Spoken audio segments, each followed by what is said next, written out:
বিসমিল্লাহির রহমানির রহিম।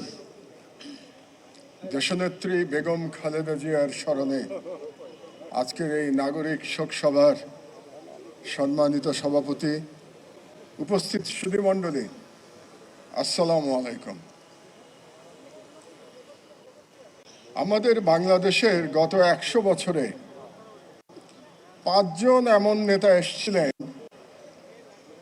যারা জীবনের কোনো না কোনো সময় জনপ্রিয়তার শীর্ষে অবস্থান করেছেন।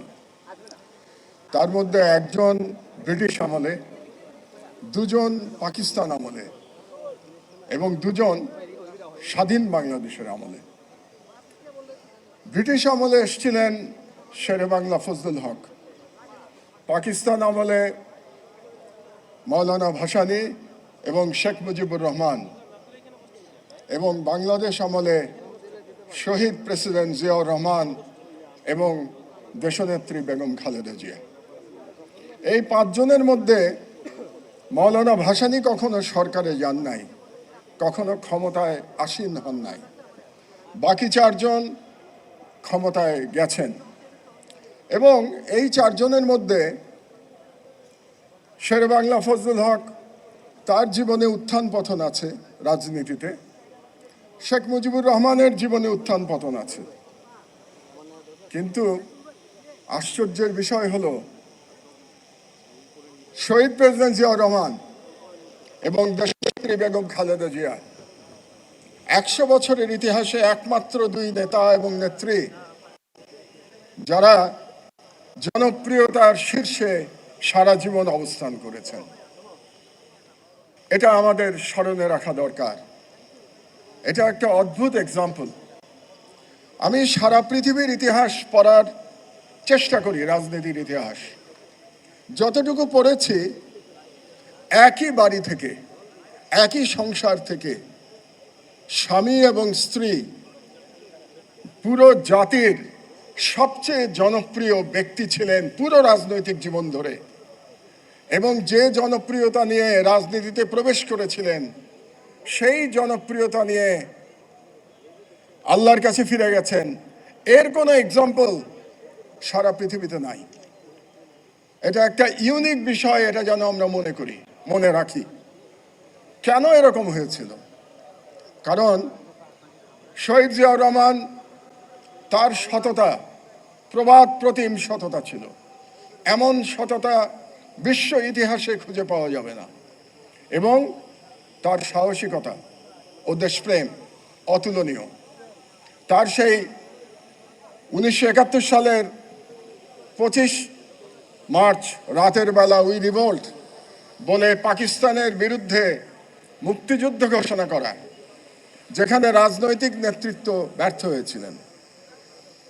শহীদ প্রেসিডেন্ট জিয়াউর রহমান সেদিন স্বাধীনতার ডাক না দিলে হয়তো বাংলাদেশের ইতিহাস অন্যরকম হতে পারত। দ্বিতীয়বার 1975 সালের 7ই নভেম্বর, যখন দেশের স্বাধীনতা আবার হুমকির সম্মুখীন হয়েছিল, সেদিন শহীদ জিয়াউর রহমান ছিলেন আবার স্বাধীনতার পতাকা নিয়ে তিনি মাঠে দাঁড়িয়েছিলেন। তিনি ন্যাশনাল ইউনিটির সিম্বলে পরিণত হয়েছিলেন। আমি তখন বুয়েটের ছাত্র ছিলাম। আমি রাজনীতি করিনি সারা জীবনে, কিন্তু আমিও সেদিন রাস্তায় নেমেছিলাম শহীদ জিয়ার জন্য। এবং শহীদ জিয়া এখানেই, তার যেখানে আমরা বক্তৃতা করছি তার খুব কাছেই তার জানাজা হয়েছিল। সেটাও বাংলাদেশের ইতিহাসের ঐতিহাসিক জানাজা ছিল। প্রতিটি মানুষ কেঁদেছিলেন সেদিন, আমার মনে আছে। একই দৃশ্য আমরা দেখেছি যেদিন দেশনেত্রী বেগম খালেদা জিয়ার জানাজা হলো। এর মধ্যেও একটা পার্থক্য আছে। জিয়াউর রহমান যেদিন মারা গেছিলেন তিনি দেশের রাষ্ট্রপতি ছিলেন, তিনি ক্ষমতায় ছিলেন। বেগম খালেদা জিয়া ক্ষমতায় ছিলেন না, কিন্তু তিনি মানুষের হৃদয়ে ছিলেন। এবং হৃদয়ে থাকার কারণেই বেগম জিয়ার জানাজায় আমরা মানুষের স্বতঃস্ফূর্ত কান্না দেখতে পেয়েছি। এবং বেগম জিয়া কেন এত জনপ্রিয় ছিলেন? তার একটা কারণ তো অবশ্যই স্বামীর মতোই তার দেশপ্রেম ছিল। আরেকটি কারণ হচ্ছে তার সংগ্রামী জীবন। এই উপমহাদেশের 100 বছরের ইতিহাসে বেগম জিয়ার চেয়ে সংগ্রাম করেছেন গণতন্ত্রের জন্য এরকম দ্বিতীয় কোনো ব্যক্তি খুঁজে পাওয়া যাবে না। আপনারা পড়ে দেখেন, বেগম জিয়ার সমতুল্য সংগ্রামের কাহিনী আর কারো জীবনে খুঁজে পাবেন না, পুরুষ কিংবা নারী।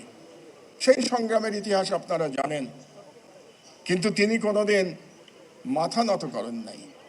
তার একটি স্লোগান আমার সবসময় মনে পড়ে, ওদের হাতে গোলামির জিঞ্জির, আমাদের হাতে স্বাধীনতার পতাকা। এই স্লোগানটি যেন আমরা বাংলাদেশিরা কোনোদিন না ভুলি। আমরা যেন বেগম জিয়ার সেই স্বাধীনতার পতাকা সারা জীবন হাতে ধরে রাখি। তারা চলে গেছেন, বেগম খালেদা জিয়ার প্রতি শ্রদ্ধা জানাই, তার আত্মার মাগফিরাত কামনা করি। আরেকটি কথা বলে আমার বক্তব্য শেষ করব, অনেকেই বক্তব্য দেবেন এখানে। সেটা হলো, তার পুত্র তারেক রহমান এখানে উপস্থিত আছেন। এটা খুব গর্বের বিষয়। বেগম জিয়া এবং জিয়াউর রহমানের সন্তান হওয়া অত্যন্ত গর্বের বিষয়, কিন্তু এটা একটা ভয়েরও বিষয়, এটা একটা শঙ্কার বিষয়। কারণ তাকে সর্বদা বাংলাদেশের মানুষ তার পিতা এবং তার মাতার সাথে তুলনা করবে। এই তুলনা বড় কঠিন, যে কোনো ব্যক্তির জন্যই কঠিন। বাংলাদেশে যেটা বললাম, গত 55 বছরে মাত্র 2জন নেতা নেত্রী জন্মেছেন। তাদের সমতুল্য হওয়া কঠিন কাজ, এবং সন্তান হলে আরো কঠিন কাজ। রবীন্দ্রনাথের একটা কবিতা আছে, তোমার পতাকা যারে দাও তারে বহিবারে দাও শকতি। আজকে শহীদ জিয়া এবং বেগম জিয়ার পতাকা তারেক রহমানের হাতে ন্যস্ত হয়েছে।